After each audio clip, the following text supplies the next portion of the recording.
Good evening.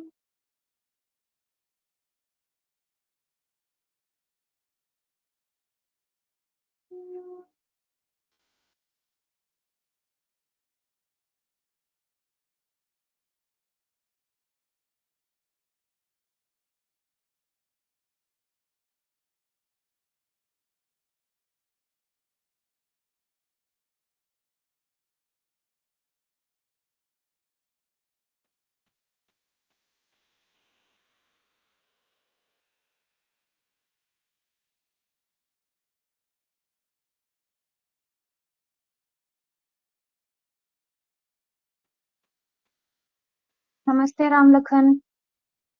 मेरी आवाज clear है? पहले आप लोग बता दीजिए, उसके बाद क्लास स्टार्ट करेंगे।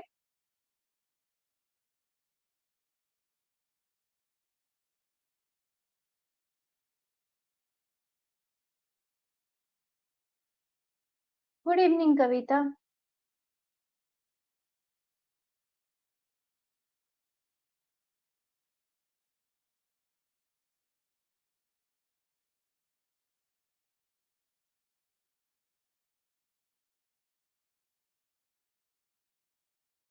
गुड। देखिए, तो आज हम लोग इस टॉपिक के बारे में बात कर रहे हैं। वो हो सकता है कि आप लोग को थोड़ा सा कंफ्यूजिंग लगे। उसका रीजन क्या है मैं बता दे रही हूँ कि आज हम लोग इंडस्ट्री के बारे में पढ़ेंगे, कंपनीज के बारे में पढ़ेंगे। ठीक है, जो कंपनीज में बोनस मिलता है, जो वेजेस मिलता है, उसके बारे में पढ़ेंगे। तो ये नहीं कि ये फिर क्यों हम लोग किस लिए पढ़ रहे हैं, है ना। पब्लिक एडमिनिस्ट्रेशन का वो भी एक पार्ट है कि कंपनीज में बोनस कैसे आया, किस थिंकर ने बोनस के बारे में पहली बात की। ये सब चीजों को हम लोग अच्छे से पढ़ेंगे।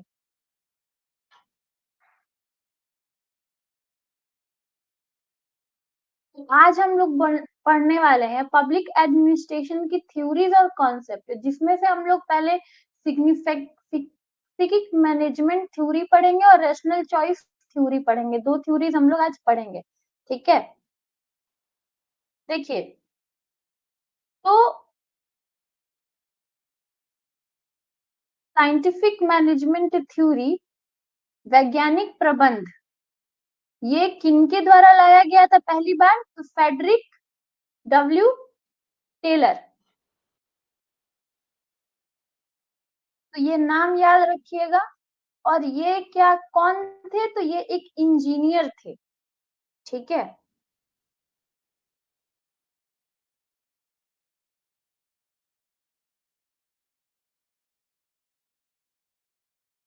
इस थ्योरी को कौन लाया था? सबसे पहले इस थ्योरी के बारे में किसने बात की थी? तो इस थ्योरी को बात करने वाले पहले जो पर्सन थे वो थे फेडरिक डब्ल्यू टेलर। तो ये क्लियर है, इसमें कोई कंफ्यूजन नहीं होना चाहिए। चलिए, थोड़ी देर के लिए अपना चैट ऑफ कर दीजिए। जब नहीं समझ में आएगा तो उस समय कमेंट कीजिएगा।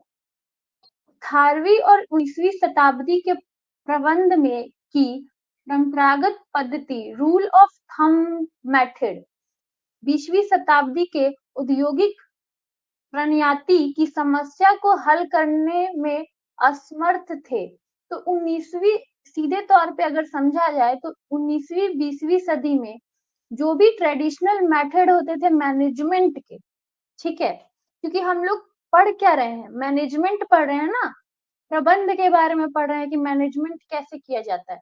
तो 20वीं और 18वीं, 19वीं और 20वीं सदी में जो भी प्रबंध थे वो क्या थे? वो असमर्थ हो गए थे। इंडस्ट्रियल जो भी इंडस्ट्रियल परिणयाती थे, इंटरप्रेन्योर्स थे, उनके प्रॉब्लम्स को सॉल्व करने के लिए। ठीक है, कि उनके प्रॉब्लम को वो सोल्व नहीं कर पा रहे थे। किस मेथड से? ट्रेडिशनल मेथड से, जो परंपरागत पद्धति चल रही थी उससे। इसी के बाद क्या होता है? साइंटिफिक मैनेजमेंट का क्या होता है? उदय होता है। तो वर्तमान औद्योगिक प्रणाली के दिन प्रतिदिन बढ़ती हुई जटिलता और विविधता के 20वीं शताब्दी के प्रथम अर्थ भाग है वैज्ञानिक प्रबंध आंदोलन को जन्म दिया। देखिए, जब क्या हो रहा था कि डे बाय डे 19 और 18 सेंचुरी में परेशानियां उठानी पड़ रही थी, तो फर्स्ट हाफ सेंचुरी में क्या हुआ था, 20वीं शताब्दी में इसका उदय हुआ था। किस चीज का उदय हुआ था? तो साइंटिफिक मैनेजमेंट मूवमेंट का, वैज्ञानिक प्रबंध आंदोलन का, जिसके बारे में हम लोग को पढ़ना है।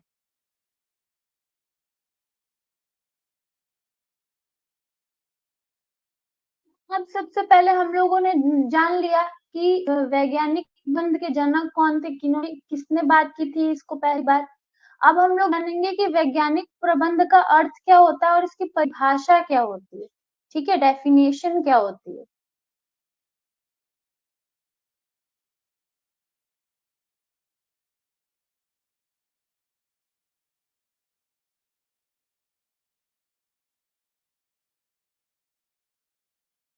देखिए, मैंने तरुण, आपने कल की क्लास ली होगी, तो मैं बता दूं कि क्वेश्चंस अगर आप, जब हम लोग क्वेश्चन आवर करेंगे तो बहुत इसमें से वही क्वेश्चंस रिपीटेड रहते हैं।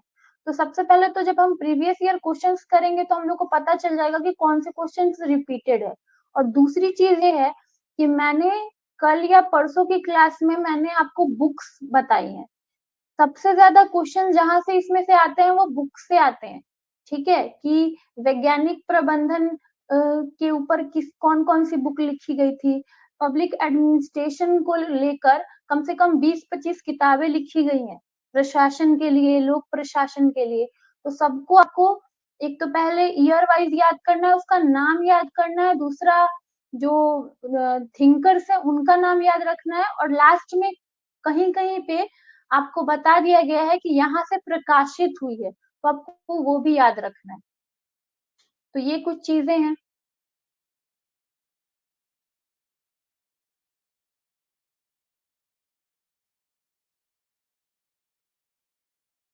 लेकिन पढ़ना तो हम लोग को हर चीज है ना। कभी भी आप सबने, उतने आप बड़े हो गए हो कि आपसे डेफिनेशन नहीं पूछेगा, लेकिन अगर कोई चीज आप पढ़ रहे हो तो सिस्टमेटिक ढंग से पढ़ोगे ना, पॉइंट टू पॉइंट पढ़ोगे, और फिर आपको अगर उसके बारे में नॉलेज ही नहीं होगी तो वहां पे कंफ्यूज हो जाओगे ना। क्लियर है ये?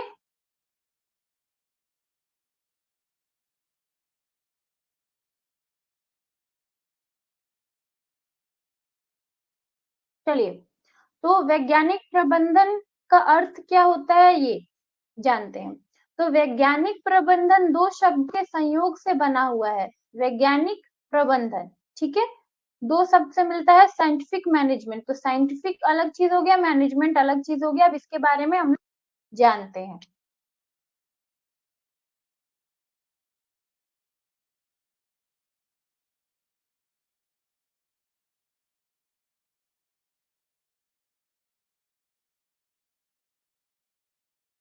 वैज्ञानिक से तात्पर्य है विज्ञान संबंधित, और विज्ञान का अर्थ है विशिष्ट जानकारी अथवा ज्ञान की अभिवृद्धि। ठीक है, विज्ञान के बारे में सब कोई जानता है कि ये क्या है, विज्ञान से संबंधित है। और प्रबंध का अर्थ होता है किसी कार्य को व्यवस्थित ढंग से चलाने से।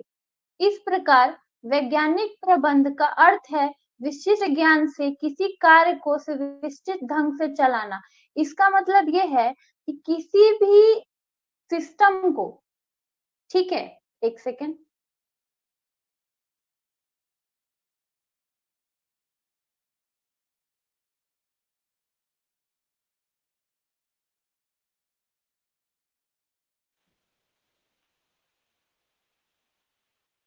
हम्म, इसका अर्थ ये है, अगर हम लोग नॉर्मल तरीके से समझे तो इसका अर्थ ये है कि किसी भी सिस्टम को, ठीक है, आपको उसके ज्ञान से क्या करना है, सही तरीके से चलाना है।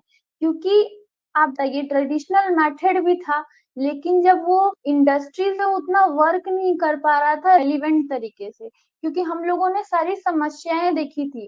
कहीं कहीं इंडस्ट्रीज में क्या हो रहा था कि उनको प्रॉपर वेजेस नहीं मिल पा रहे थे, ज्यादा उनको काम करवाया जा रहा था, इस तरह की समस्या उत्पन्न हो रही थी। तो इन सब के बारे में इन लोगों ने क्या किया है, बात की है कि मजदूरों को जितना वो काम कर रहे हैं उसके हिसाब से उनको क्या मिलना चाहिए, वेज मिलना चाहिए। तो ये सब तभी पॉसिबल है तब जब कोई भी चीज, इंडस्ट्री, ठीक है, ऑर्गेनाइजेशन सिस्टमेटिक तरीके से चले। ये क्लियर है? साइंटिफिक मीन्स,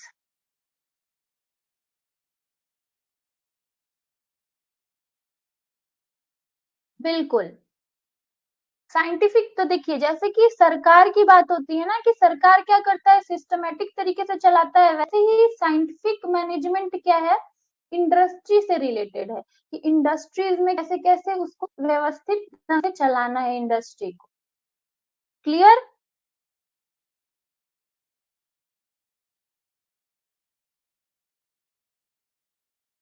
जहां पे जिसको परेशानी हो रही है वो हम कमेंट करेंगे।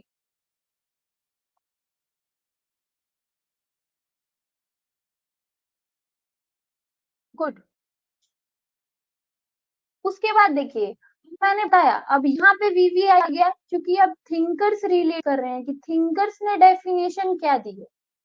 ठीक है, तो एक थिंकर आते हैं HL पर्सन। तो इनके अकॉर्डिंग वैज्ञानिक प्रबंधन क्या है?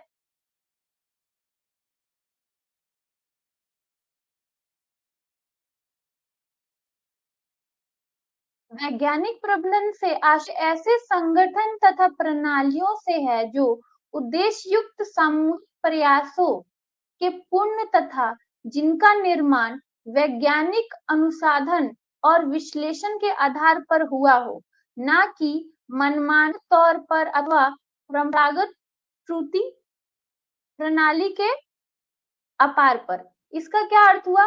इन्होंने बोला कि वैज्ञानिक प्रबंध क्या होना चाहिए कि वैज्ञानिक तौर से जो भी सिस्टमैटिक ढंग है उसके आधार पर होना चाहिए, ना कि जो भी ट्रेडिशनल मेथड्स हैं उनके आधार पर। ठीक है, और ना ही मनमाने तौर पर। तो ये उनकी राय थी।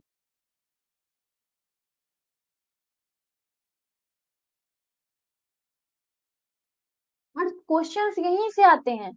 आपको इनका जो, इन्होंने जो ये कॉन्सेप्ट दिया है, ठीक है, डेफिनेशन दी है, उसको याद करना पड़ेगा। ये डेफिनेशन दे देगा और कह देगा कि ये जो HL पर्सन है वो सिस्टम वैज्ञानिक प्रबंध के हित में थे कि उनके विद्रोह में थे, या फिर ये बोल सकता है कि ये परंपरागत त्रुटि को मानते थे। कुछ भी इसी में से क्वेश्चंस आपको उठा के दे देगा और आप कंफ्यूज हो जाओगे क्योंकि आप तो ये याद करके नहीं जाओगे। उसके बाद जेन्स के अनुसार,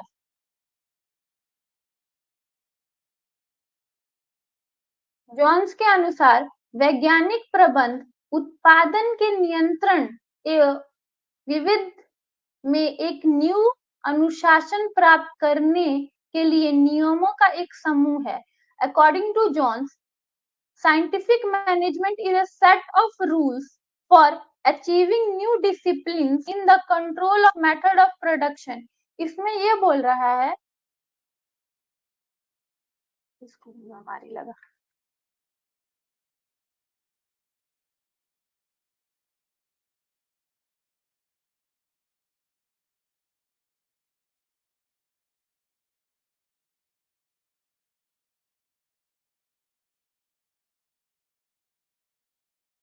हम्म, इसमें ये बोल रहा है, जॉन्स के अनुसार क्या है कि वैज्ञानिक प्रबंध में वो ये बोलते हैं कि ये क्या है, सेट ऑफ रूल्स है जिसमें लोग क्या कर सकते हैं, अचीव करेंगे न्यू डिसिप्लिन कंट्रोल्स, किस चीज के, प्रोडक्शन के लिए। क्योंकि इंडस्ट्री की बात हो रही है तो प्रोडक्शन की बात होगी।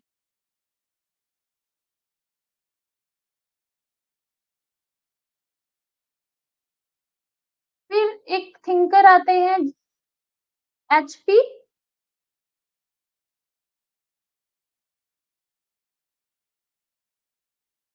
केंड्रा।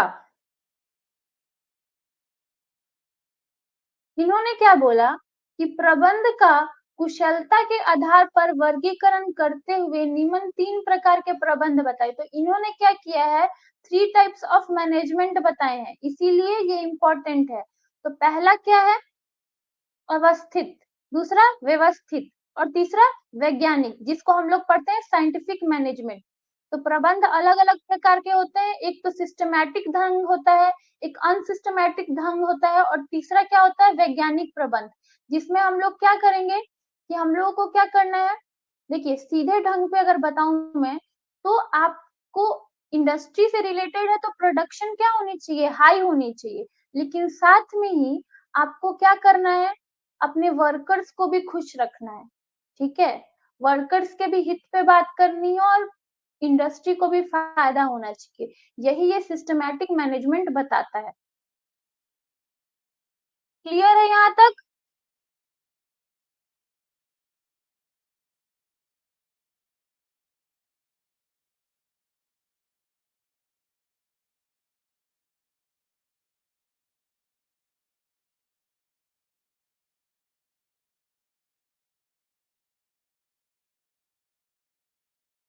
फटाफट कमेंट कीजिए सारे बच्चे जो लाइव बैठे हुए हैं।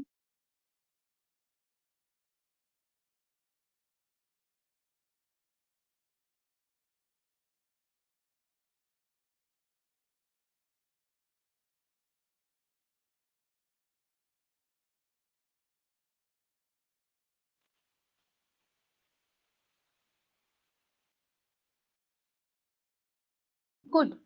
तरुण, मैंने ये बोला कि इन्होंने मैनेजमेंट के 3 टाइप्स का वर्णन किया था। पहला सिस्टमैटिक ढंग, दूसरा अनसिस्टमैटिक मैनेजमेंट और तीसरा साइंटिफिक मैनेजमेंट।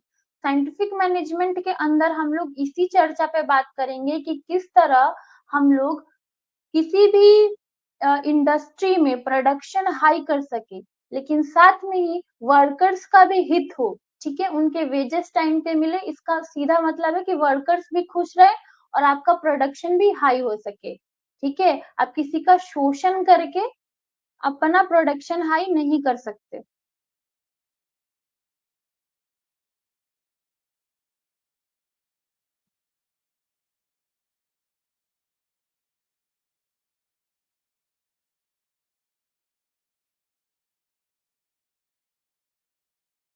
उसके बाद एक और थिंग कराते हैं,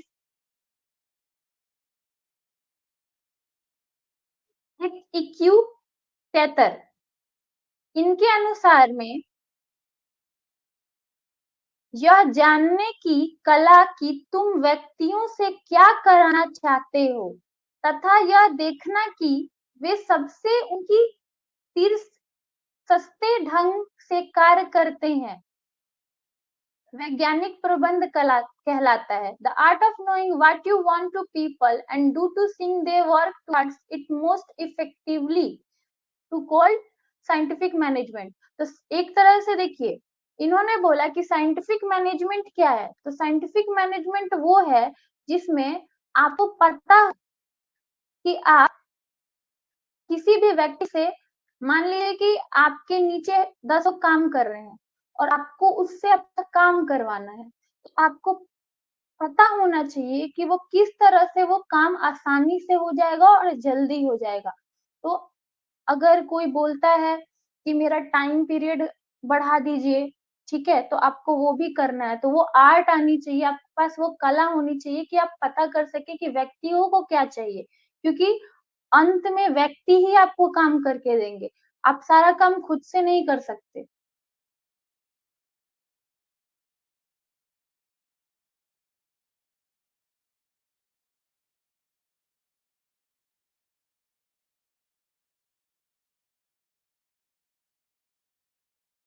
बिल्कुल, बिल्कुल। जो आप तरुण, फर्स्ट आप पीपीटी देखते तो आपको पता चलता। सबसे पहले इसके बारे में जिन्होंने चर्चा की है, जिसकी चर्चा आप कर रहे हैं उन्होंने ही की है, ठीक है? पहली बार ही मैंने बता दिया, लेकिन और लोगों ने भी डेफिनेशन दी है तो उसको भी हम लोग को पढ़ना है।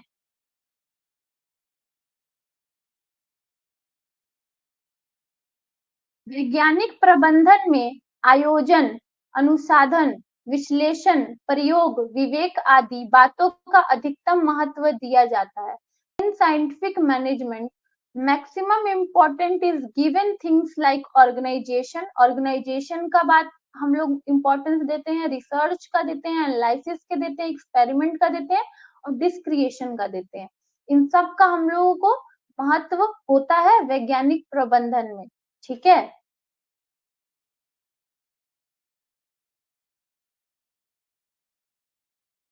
क्वेश्चन आ सकता है कि इन सब में से कौन इसका पार्ट नहीं है। आपको ये सारा बता देगा और एक अलग से कोई चीज क्वेश्चन में डाल देगा, तो आप वहां पे कंफ्यूज नहीं होइएगा। और ये नॉर्मल सी बात है, आपको पता होगी कि कोई भी ऑर्गेनाइजेशन चलता है तो उसमें इन सारी चीजों की जरूरत पड़ती है।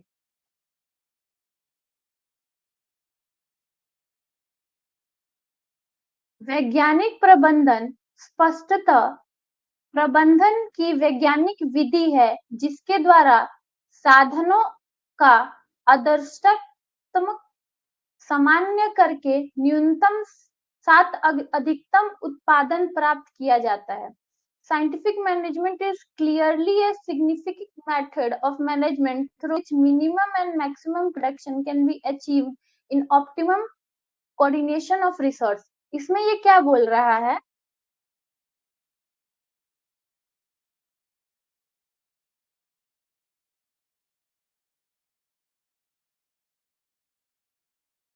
साइंटिफिक मेथड यही है, ठीक है, जिसमें आप मैनेजमेंट करके मिनिमम और मैक्सिमम प्रोडक्शन को क्या कर सकते हैं, अचीव कर सकते हैं।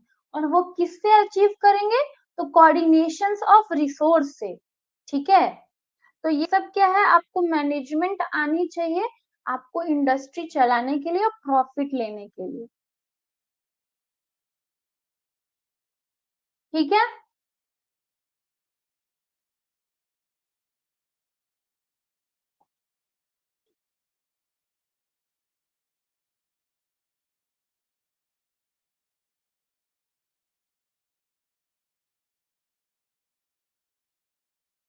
क्लियर है?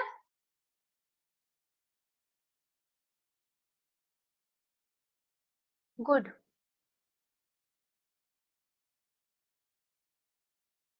इसके बाद देखिए, इसके बाद क्या आता है, कैरेक्टरिस्टिक ऑफ साइंटिफिक मैनेजमेंट, इनके लक्षण और विशेषताओं के बारे में बात होती है। तो पहले क्या है, साइंटिफिक मैनेजमेंट में क्या करना चाहिए, पहले तो निश्चित लक्ष्य और योजना होनी चाहिए। डेफिनेट ऑब्जेक्ट एंड प्लान होना चाहिए किसी भी चीज को करने से पहले। ठीक है, दूसरा क्या है, वैज्ञानिक विश्लेषण तथा प्रयोग होना चाहिए, साइंटिफिक एनालिसिस होना चाहिए और एक्सपेरिमेंट होना चाहिए। अब ये सारी चीजें आपको याद करनी पड़ेंगी कि कितने कैरेक्टरिस्टिक होते हैं। ठीक है,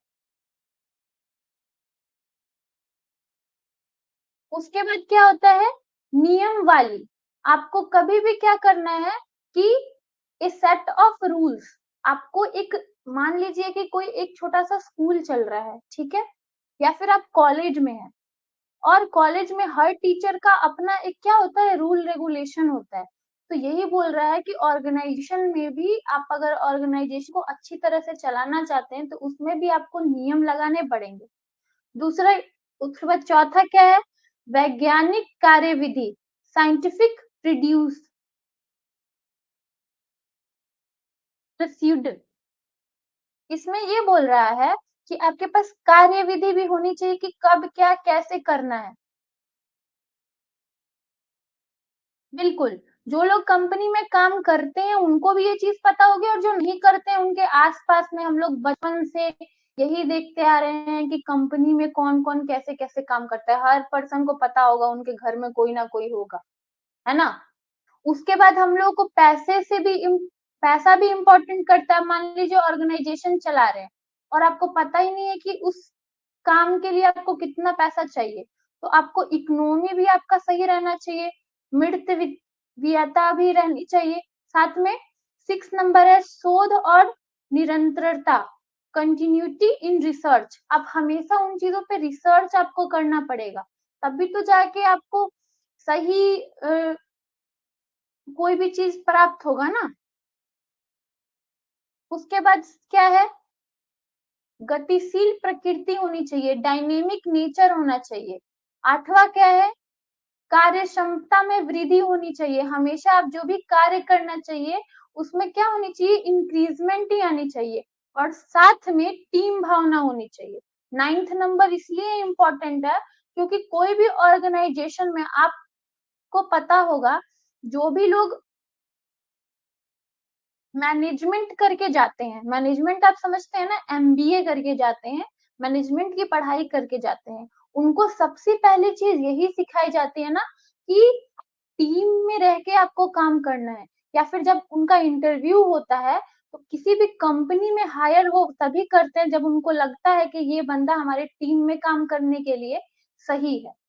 ठीक है, तो टीम की भावना होनी चाहिए, टीम स्पिरिट होनी चाहिए कि जब सब मिलके हम ये काम को आसानी से कर लेंगे, है ना। तभी जाके आपको एक टीम प्रोवाइड किया जाता है, और उस टीम में हर व्यक्ति को अलग अलग काम रहता है। ठीक है, काम बांटा रहता है। टीम में सबसे पहले क्या होता है कि आपको काम आप करोगे तो क्या होगा कि आपके काम को थोड़ा थोड़ा थोड़ा थोड़ा बांट दिया जाएगा लोगों पे। ठीक है, तो इससे क्या होगा, लोड नहीं आएगा और आपका काम समय पे हो जाएगा।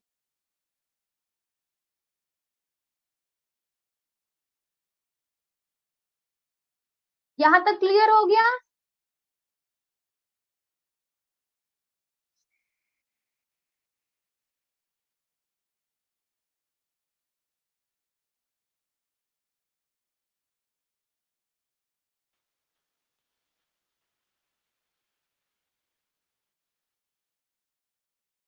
Good.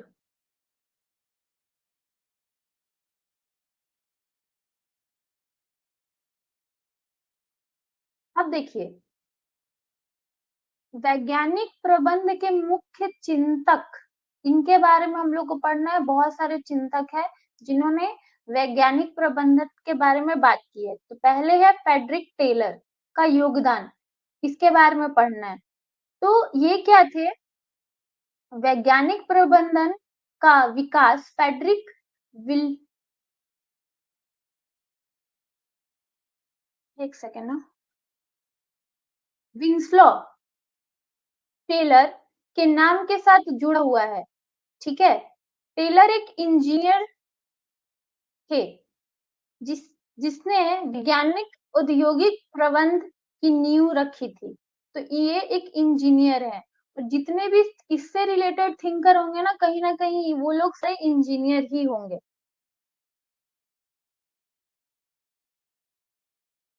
The development of scientific management is associated with the name of Frederick Wilson Taylor.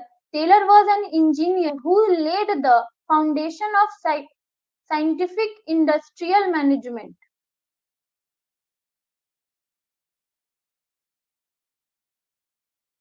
अब हम इनके बारे में पढ़ेंगे कि इन्होंने कैसे, ठीक है, वैज्ञानिक प्रबंधन के बारे में अपनी राय रखी। इनका जन्म 20 मार्च 1856 को जर्मन टाउन में हुआ था। सन 1875 में वह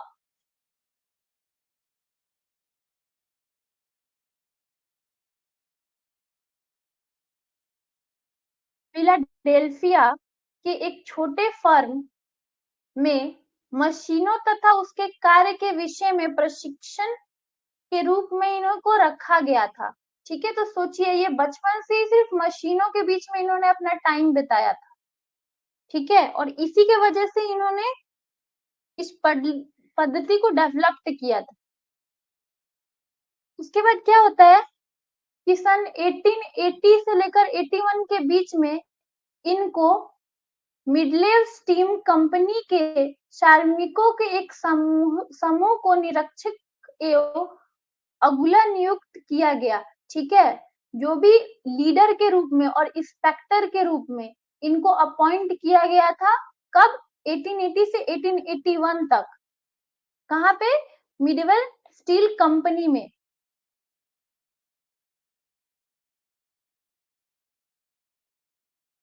उसके बाद उस समय उनकी यह धारणा बनी, किसी प्रकार का कार्य निष्पादन की दैनिक मात्रा को निर्धारित एवं मानकृत किया जा सकता है।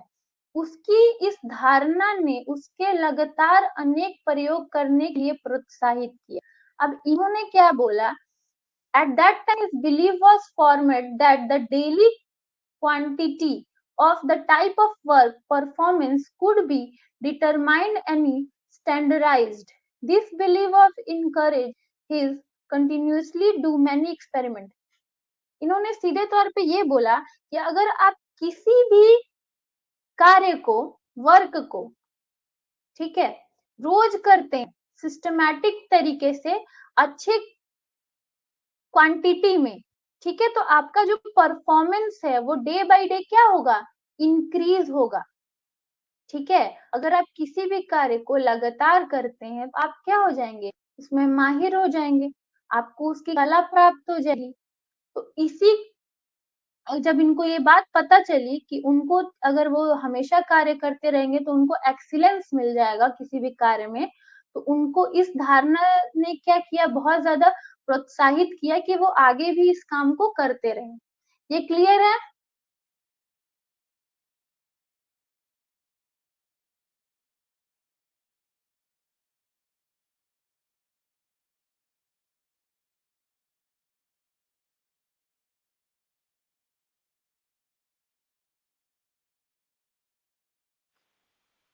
क्लियर है ये?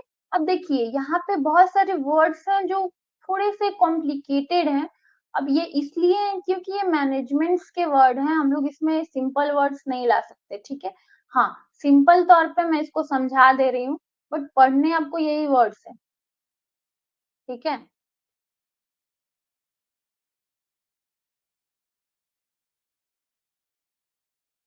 अब देखिए, इनको दो क्षेत्रों में बहुत ज्यादा इनको उपलब्धि प्राप्त हुई थी। प्रथम क्या थी, ये मशीनी इंजीनियरिंग के क्षेत्र में उसने स्टीम का पक्का स्टील को पक्का बनाने का नया तरीका निकाला।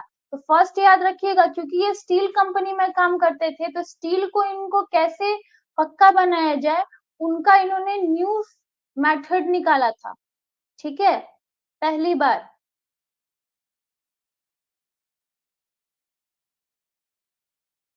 और दूसरा चीज इन्होंने क्या निकाला था, तो दूसरी बात, प्रबंध के क्षेत्र में उसने कार्य निष्पादन को पूर्णता तक पहुंचाने का समायोजन विधि प्रस्तुत की। इसी को आगे चलकर वैज्ञानिक प्रबंधन कहा गया।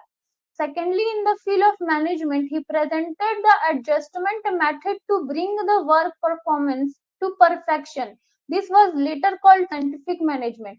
तो इनके अंतर्गत साइंटिफिक मैनेजमेंट क्या है, इन्होंने बोला कि कोई भी, इन्होंने एक मेथड दिया जिसको बोलते हैं एडजस्टमेंट मेथड, ठीक है, समायोजन विधि। और उस समायोजन विधि के अंतर्गत क्या था कि आप अपने परफॉर्मेंस के काम को, जो भी परफॉर्मेंस होता है, उसको आप क्या कर सकते हैं, परफेक्शन तक ला सकते हैं। और परफेक्शन तक आप कैसे लाएंगे, सब लोग कमेंट कीजिए। वैज्ञानिक प्रबंधन में आप अपने कार्य को परफेक्शन तक कैसे ला सकते हैं, सारे बच्चे कमेंट करेंगे, थोड़ा सा एक्टिव हो जाएंगे ना, क्वेश्चन करेंगे तो फिर पढ़ने में और मजा आएगा।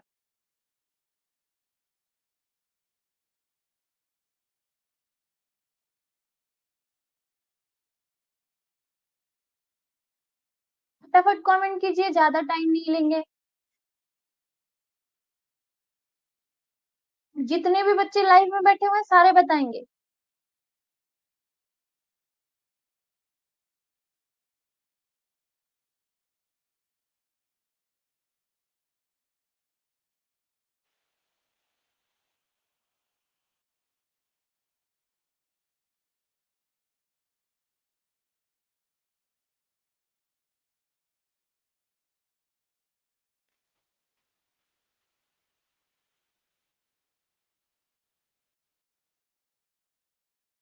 एक बार पहले बोल दीजिए कि मैम मुझे पता है, वरना मैं वेट करती रह जाऊंगी और सब एक दूसरे को देखेंगे कि कौन पहले बता रहा है, उसके बाद मैं बताऊंगी।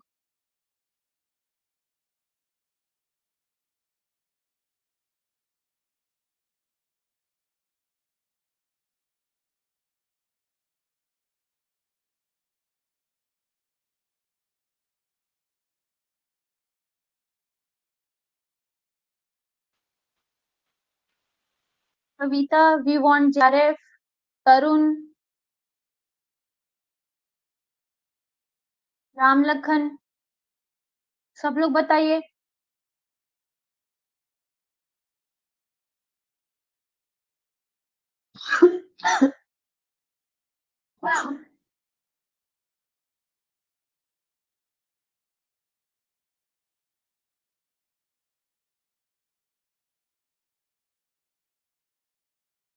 तो अगर आप किसी भी कार्य को, मैं बता देती हूँ, आप लोग भी लिखिए कि किसी भी कार्य को ज्यादा क्वांटिटी में और हमेशा लगातार करते रहते हैं तो उससे क्या आता है, परफेक्शन आता है।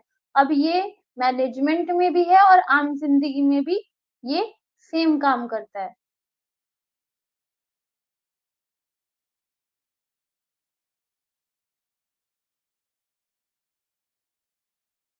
अब देखिए,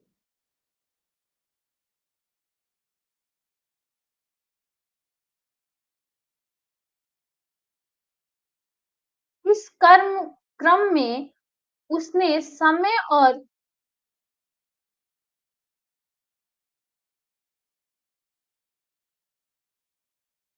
है ना, गी संबंधी अध्ययन किए तथा श्रमिकों के लिए वेतन अभिप्रेरणाओं की व्यवस्था को प्रस्तावित किया। जब ये सारी चीजें चल रही थी, इन्होंने इस पद्धति को दिया, तब ये किस चीज पे ज्यादा बात कर रहे थे कि जो भी श्रमिक हैं, जो वर्कर्स हैं, उनकी सैलरी को क्या किया जाए, व्यवस्थित किया जाए। ठीक है, और सैलरी के साथ साथ इंसेंटिव की भी इन्होंने बात की कि सिस्टमेटिक तरीके से सैलरी भी दी जानी चाहिए और इंसेंटिव भी दी जानी चाहिए। किसको, तो वर्कर्स को।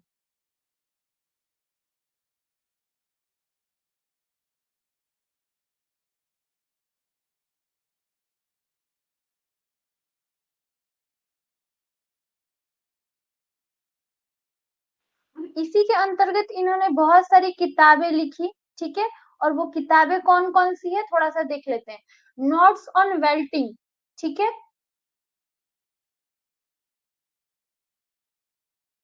1893, the adjustment of wages to efficiency, इसके बारे में इन्होंने बोला। फिर 1896 में, ये नहीं होगा, ठीक है, स्टॉक मैनेजमेंट के बारे में बात की। 1903 में आर्ट ऑफ कटिंग मेटल्स के बारे में बात की। प्रिंसिपल ऑन साइंटिफिक मैनेजमेंट पे इन्होंने किताबें लिखी। और लास्ट में इन्होंने साइंटिफिक मैनेजमेंट पे भी किताब लिखी जो 1949 में रिपब्लिश की गई थी। ठीक है, तो ये कुछ किताबें हैं जो आप लोग याद रखिएगा।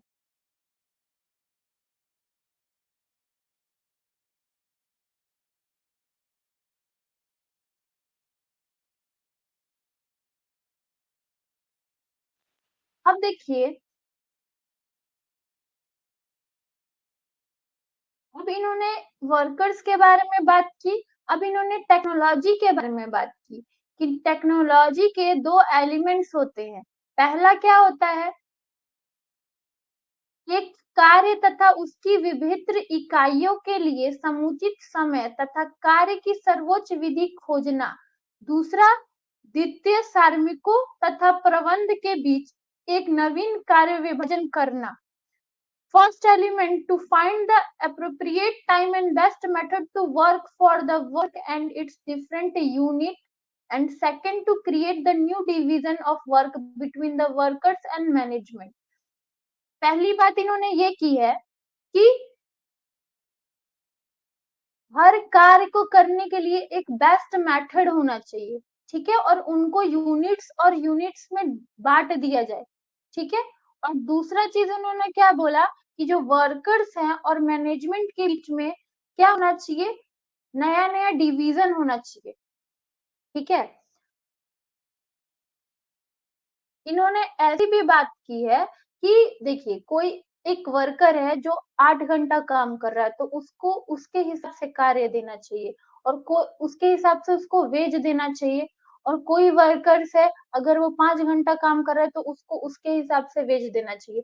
लेकिन पहले क्या होता था कि हम लोगों ने पढ़ा है कि पहले उन लोगों को कम पैसा दिया जाता था और उनको 12 घंटा 15 घंटा उनसे काम करवाया जाता था, तो ये उनके साथ भी नाइंसाफी हो रही थी।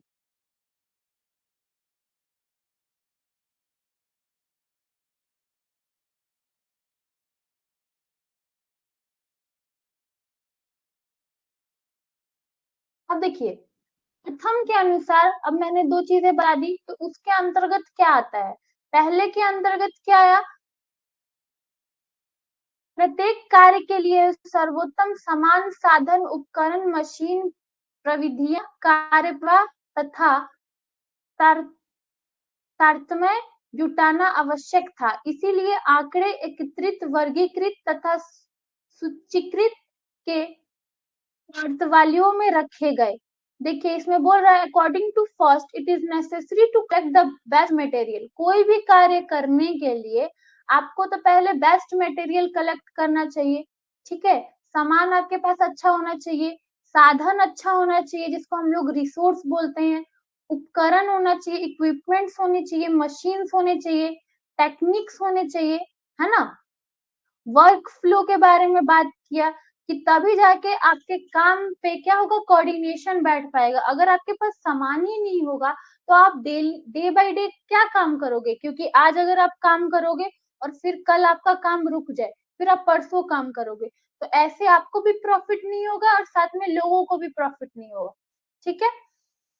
और इसके लिए क्या बोल रहे हैं कि इन सारी चीजों के लिए कोऑर्डिनेशन से काम हो, आपके पास क्या होनी चाहिए, आपके पास एक समरी होनी चाहिए, आपके पास डाटा होना चाहिए, ठीक है। और आपके पास फाइल होना चाहिए कि आप उस फाइल में लिख रहे हो कि आपको कल के लिए इतनी चीजों की जरूरत है और पहले ही से आप ला के रखो, है ना।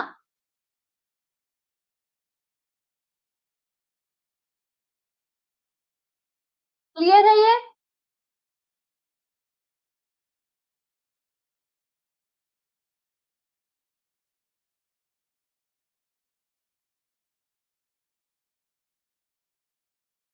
अभी तो बोलना है कि हाँ क्लियर है या नहीं है।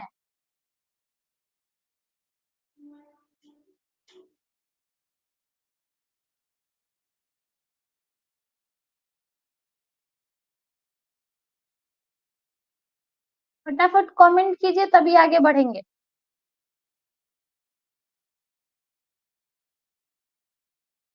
मुझे भी पता होना चाहिए ना, सब बैठे हुए हैं पढ़ने।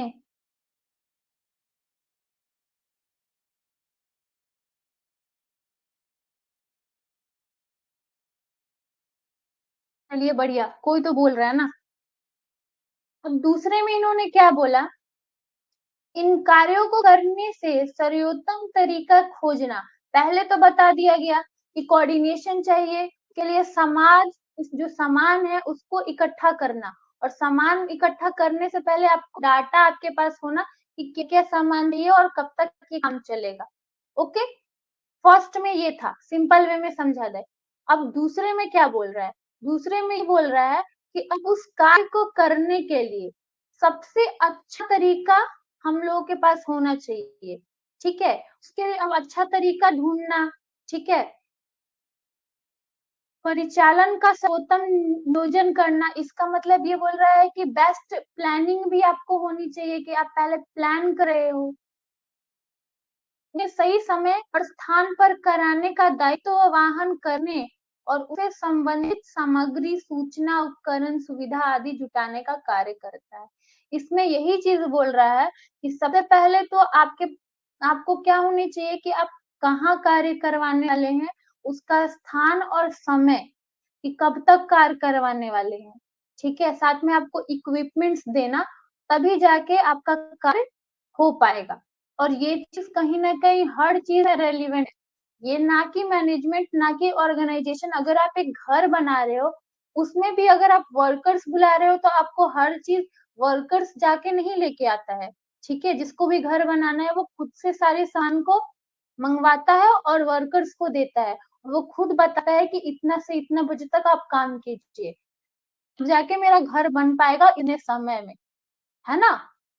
तो अगर कोई ऑर्गेनाइजेशन खोल रहा है तो उसको भी अच्छी तरह से ये सारी चीजों का प्लान होना चाहिए।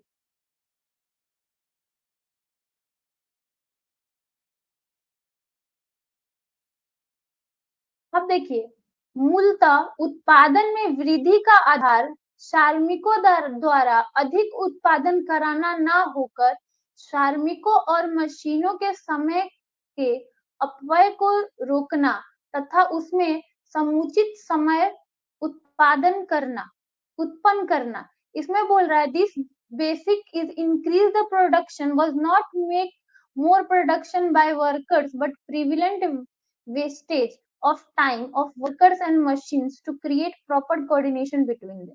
इसमें ये बोल रहा है कि उत्पादन में सिर्फ वृद्धि हो जाए, ठीक है, यही क्या होता है, यही एक रास्ता नहीं है, ठीक है। आपको क्या होना चाहिए कि वर्कर्स और मशीन के बीच में कोऑर्डिनेशन बनाना आना चाहिए कि ज्यादा हम लोग का टाइम वेस्ट ना, ठीक है, कम टाइम पे हम लोग अच्छे से काम कर सके, ना सिर्फ जो भी वर्कर्स हैं उनके ऊपर आप पूरा उनको परेशान कर रहे हो, ठीक है। आप क्या करो, खुद से कोऑर्डिनेशन बनाओ कि आपके मशीन के साथ और वर्कर्स कितना अच्छे से काम करके आपका काम जल्दी खत्म कर सकते हैं, ठीक है।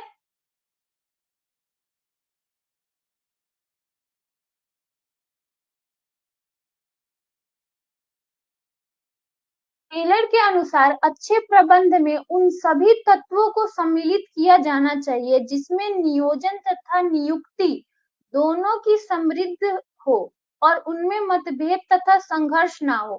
अब इन्होंने एक और चीज बात बोली थी जो अभी भी कंपनीज में रेलिवेंट होती है, वो क्या थी कि सबसे पहली चीज है कि आपको एम्प्लॉयमेंट भी देखना है, ठीक है, नियोजनों को भी देखना है और नियुक्ति को भी देखना है कि पर्पस क्या है किसी भी काम को करने का, ठीक है, और साथ में एम्प्लॉयमेंट कैसे आप दे रहे हो। अगर आप नियुक्ति ही नहीं करोगे तो आप कैसे किसी ऑर्गेनाइजेशन को चला सकते हो, काम करने के लिए वर्कर्स भी तो होने चाहिए ना।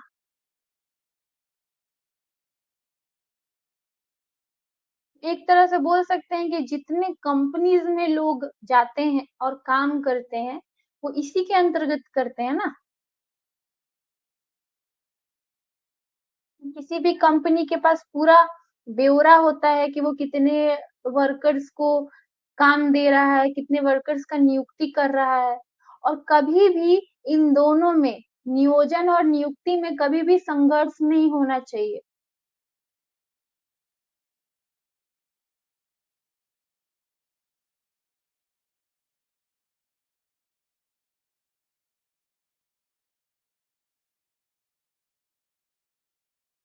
अब बोल रहा है टेलर का मूल्यांकन, एवोल्यूशन ऑफ टेलर, टेलर द्वारा प्रतिपादित वैज्ञानिक प्रबंध का एक प्रभावशाली आंदोलन के रूप में अमेरिका और पश्चिम के अन्य कई देशों में कई वर्षों तक जारी रहा। जैसे कि अभी शायद तरुण ने बोला कि अमेरिका में ये आंदोलन बहुत ज्यादा चल रहा था, ठीक है, और पश्चिमी अन्य देशों में भी ये बहुत वर्षों तक चला था, साइंटिफिक मैनेजमेंट मूवमेंट। इससे कार्यशील दशकों कार्य करने की दृष्टिकोण और कार्य की विविधता में क्रांतिकारी परिवर्तन आए। इन आंदोलन के कारण श्रमिकों, उत्पादनकर्ता और परिश्रमिक में उल्लेखनीय सुधार आया। क्या होता था, पहले उनको वेजेस टाइम पे नहीं दिए जाते थे, नियुक्ति नहीं की जाती थी, है ना, लेकिन जब ये आया मूवमेंट चला उसके अंतर्गत ये सारी बदलाव आने शुरू हो गए।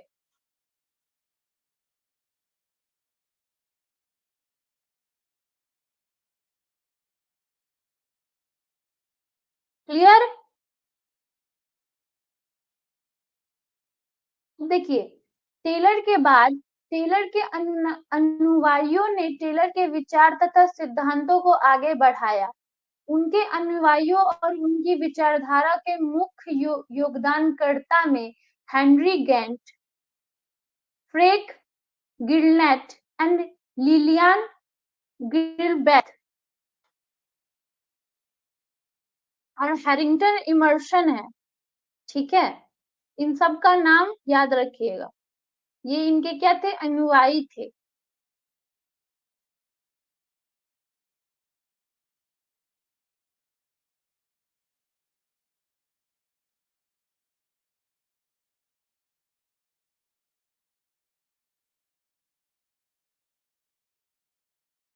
क्लियर है यहाँ तक? सब लोग बताइए फटाफट, फिर आगे बढ़ते हैं।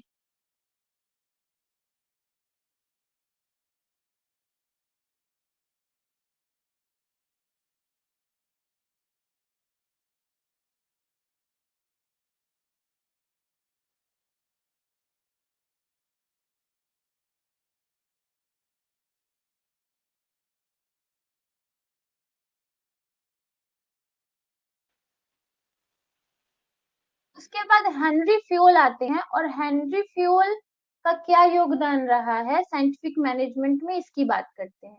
तो फ्यूल का जन्म सन 1841 में फ्रांस में हुआ था।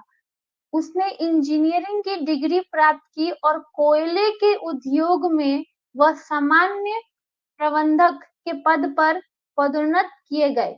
ठीक है, उसने वहां 22 वर्ष तक कार्य किया। तो जो फ्योल थे, वो तो पहले फ्रांस से थे, उन्होंने इंजीनियरिंग की थी और साथ में वो कोयले के उद्योग में उन्होंने काम किया था मैनेजर के तौर पर, और उन्होंने उस वहां पे 22 साल काम किया। जब फ्रियोल ने इस उद्योग में गए थे तो कंपनी की हालत हालत जो थी अत्यधिक खराब थी, किंतु जब वे रिटायर हुए तो कंपनी की दशा बहुत अच्छी थी। तो उन्होंने काम किया था किस चीज पे? मैनेजमेंट पे। तभी तो जाके उस कंपनी की हालत सुधर गई ना।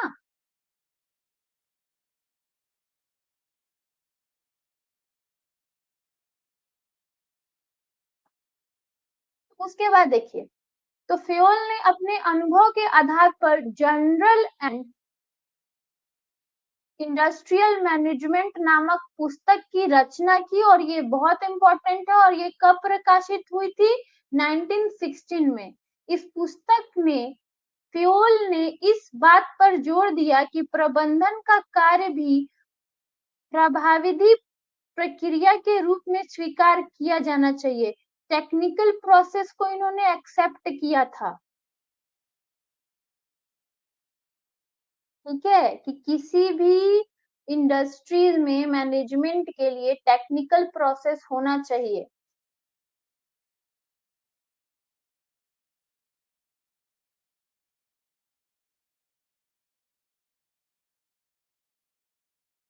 यहाँ तक सबको समझ में आया? कमेंट कीजिए तो फटाफट। क्लियर है यहाँ तक का?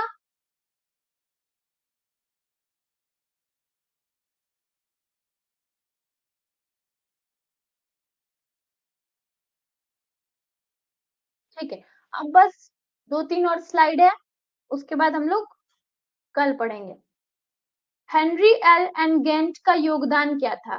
गेंट ने कार्य तथा बोनस, ठीक है, अब याद रखिएगा कि हेनरी एल गेंट ने किस चीज पे बात की है?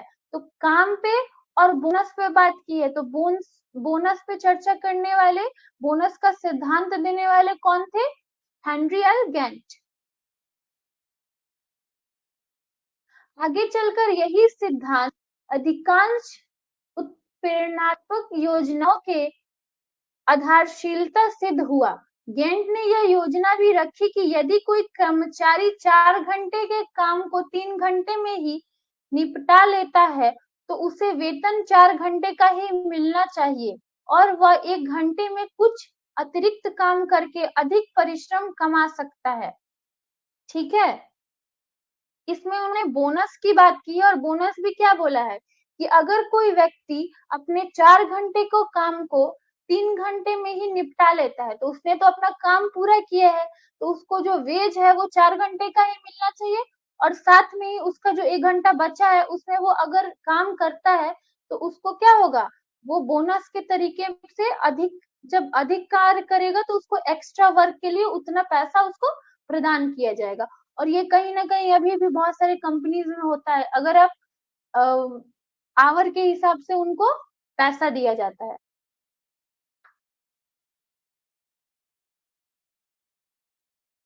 अब देखिए, गैंट का सर्वाधिक महत्वपूर्ण योगदान गैंट चार्ट का आविष्कार है। तो गैंट ने गैंट चार्ट का आविष्कार किया था, जिसमें समय वृद्धि कार्य प्रगति को दर्शाया जाता है। ठीक है, कि टाइम बाउंड वर्क प्रोग्रेस को शो किया जाता है। गैंट चार्ट आज भी व्यापक रूप से प्रयोग किया जाता है, अभी भी ये प्रयोग किया जाता है। इसके आधार पर और अधिक प्राकृतिक तकनीकों का विकास किया गया, जैसे पर्ट और सीपीएम के नाम से जाना जाता है। बहुत सारे इसी के आधार पर बहुत सारी चीजें क्या हुई, उसका डेवलप किया गया, जिसको क्या बोला जाता है, पर्ट भी बोला जाता है और सीपीएम भी बोला जाता है,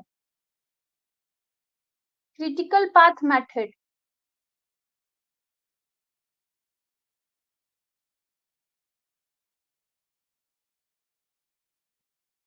चलिए, अब ये लास्ट है, इसको थोड़ा ध्यान से सुन लीजिएगा कि रैशनल चॉइस थ्योरी क्या होती है। हम लोगों ने आज दो ही थ्योरीज पढ़ी है, सिस्टमैटिक मैनेजमेंट थ्योरी और रैशनल चॉइस थ्योरी।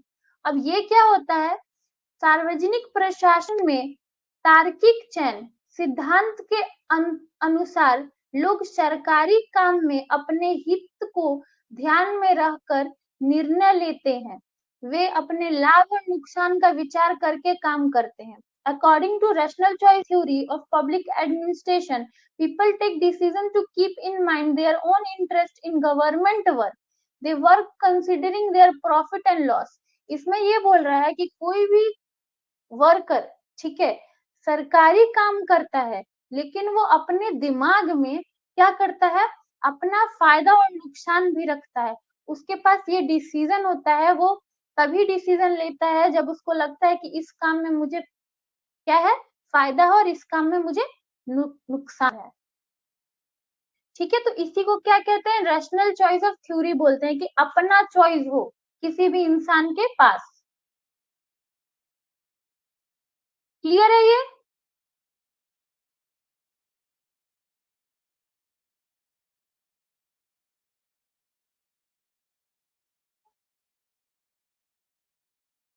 एक बार फटाफट बोल दीजिए कि क्लियर है, ये कंप्लीट हो गया है।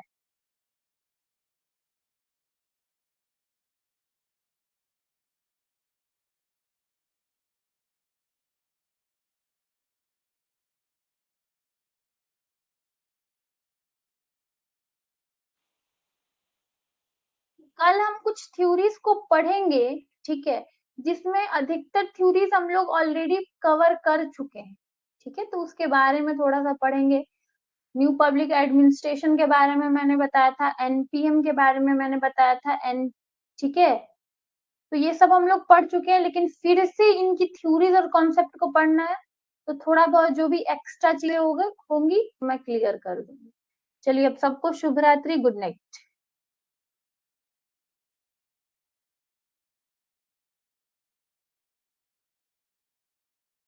कल मिलते हैं।